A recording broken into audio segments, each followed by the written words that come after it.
You're watching KSG News, where you find the shortest, the most concise, and the most informative videos for your exam preparations. We begin with the updates related to the GS Paper 3. This is in connection with economy. To facilitate privatization of public sector banks, the government is likely to bring amendments to two legislations later this year. Amendments will be required in the Banking Companies Act 1970 and the Banking Companies Act 1980 for privatization. These acts led to nationalization of banks in two phases, and provisions of these laws have to be changed for privatization of banks. As the government has already announced the list of legislative business for the budget session, it is expected that these amendments may be introduced in the monsoon session or later during the year.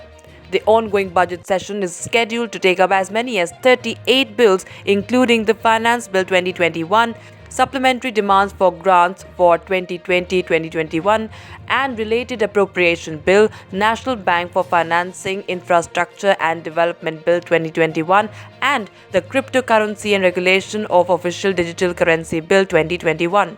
Finance Minister Nirmala Sitharaman, while presenting Budget 2021 earlier this month, had announced privatization of public sector banks as part of disinvestment drive to garner 1.7 lakh crore rupees.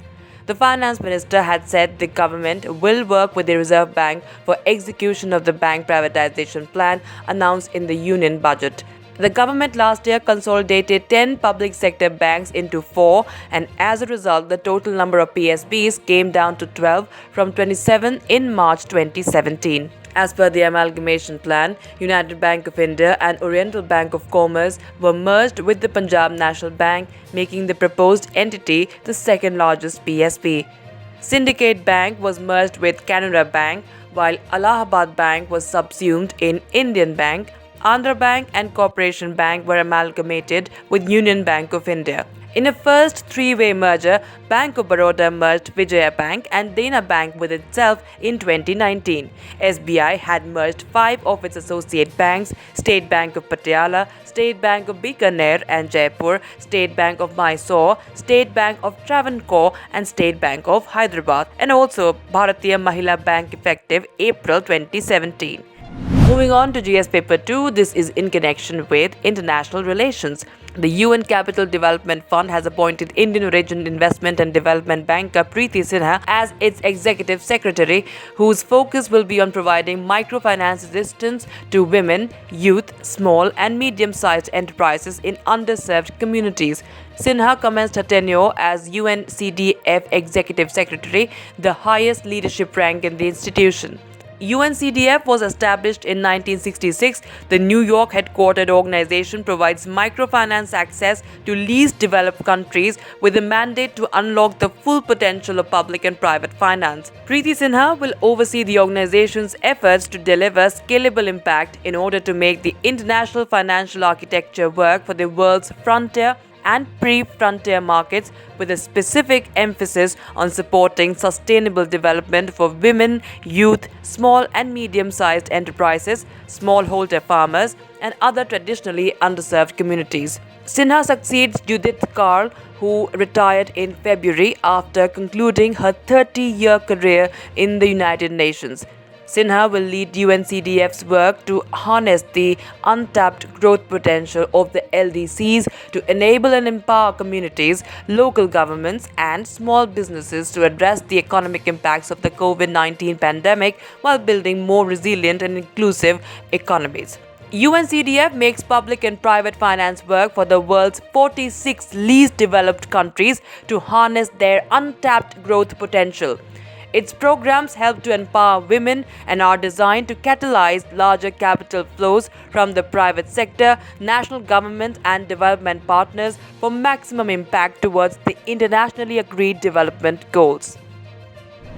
Shifting focus to GS Paper 3, this relates to space technology. In nearly 44 years since NASA launched Voyager 2, the spacecraft has gone beyond the frontiers of human exploration by visiting Uranus, Neptune, and eventually interstellar space. In March, the agency was compelled to shut down its only means of reaching 12 billion miles across the heavens to this robotic trailblazer.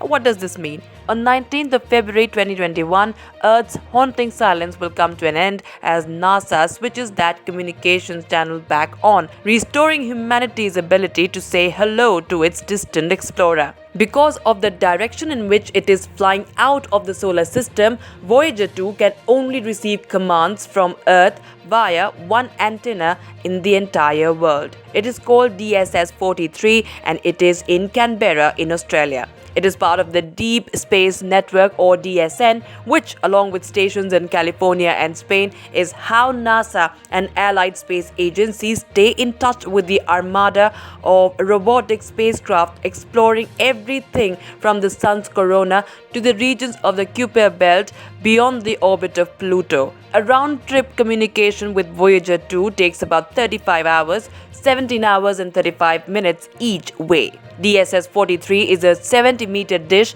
that has been operating since 1973. It was long overdue for upgrades, especially with new robotic missions headed to Mars this year, and even more preparing to launch to study other worlds in the months and years to come. If anything had gone wrong aboard the probe during the last year, NASA would have been powerless to fix it. Going into the background, both Voyager 1 and Voyager 2 hold the records for the farthest a spacecraft has ever traveled and for the longest operation mission. Voyager 2 has had a few hiccups over the years, but it's still feeling its way around in the dark, making discoveries about the boundaries that separate our solar system from the rest of the Milky Way galaxy. And now moving on to GS Paper 2, this is in connection with international relations.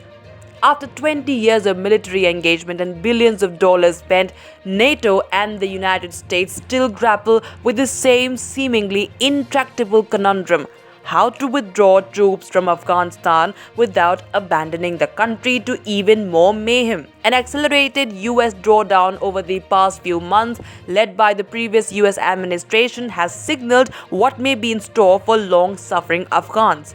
Violence is spiking and the culprits are, well, everyone: the Taliban, the Islamic State group, warlords, criminal gangs and corrupt government officials. Currently, 2,500 US and about 10,000 NATO troops are still in Afghanistan. NATO defense ministers will meet on the 17th of February 2021 and 18th of February 2021 to discuss the way forward. Meanwhile, President Joe Biden is reviewing his predecessor's 2020 deal with the Taliban, which includes a May 1 deadline for a final US troop withdrawal from the war-ravaged country. In Washington, calls are mounting for the US to delay the final exit or renegotiate the deal to allow the presence of a smaller, intelligence-based American force. All key players needed for a stable post-war Afghanistan come with heavy baggage. The Taliban now hold sway over half the country, and both sides in the conflict have continued to wage war even after the peace talks between the Taliban and the Kabul government began last year in Qatar. The Taliban have lately been accused of targeted killings of journalists and civic leaders, charges they deny. But they lack credibility, particularly because they refuse to agree to a ceasefire. Going into the background of this, there is also no proof they have cut ties with the Al-Qaeda militants as required under the Taliban-US deal. A January report by the US Treasury found that they continue to cooperate and that Al-Qaeda is getting stronger. Afghan War Lords, some accused of war crimes, have been co-opted by international forces since the 2001 collapse of the Taliban regime, amassing power and wealth. In a vacuum that would follow the withdrawal of foreign troops, activists and Afghans feared the heavily armed warlords would return to another round of fighting, similar to the 1992 to 1996 bloodlettings. At that time, the warlords turned their firepower on each other, killing more than 50,000 people, mostly civilians, and destroying much of the capital, Kabul. That's it in this video from our side on KSG News. Do stay tuned for more such videos to help with your exam preparations.